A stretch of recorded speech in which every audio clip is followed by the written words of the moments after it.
தாய் தமிழ் உறவுகளுக்கு வணக்கம். தமிழக அமைச்சர் ராஜினாமா என்ற தலைப்பில் இந்த காணொளியை காண்கிறோம். தமிழக விளையாட்டுத்துறை அமைச்சராக இருந்தவர் பாலகிருஷ்ணா ரெட்டி. இவர் 1998ஆம் ஆண்டு ஓசூரில் கள்ளச்சாராயத்தை கண்டித்து நடைபெற்ற ஆர்ப்பாட்டத்தில் பேருந்துகள் மீது கல்வீசிய வழக்கில் இவர் மீது வழக்கு தொடுக்கப்பட்டது. வழக்கு விசாரணை முடிந்தது. சென்னை சிறப்பு நீதிமன்றம் இவருக்கு 3 ஆண்டு காலம் சிறை தண்டனை வழங்கியது.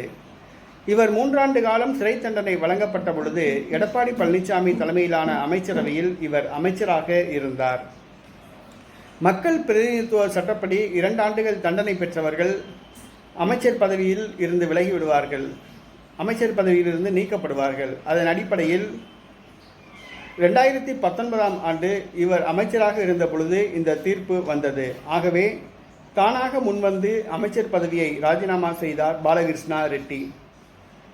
3 ஆண்டு காலம் சிறை தண்டனை வழங்கப்பட்ட காரணத்தினால் தன்னுடைய அமைச்சர் பதவியை ராஜினாமா செய்துவிட்டார்.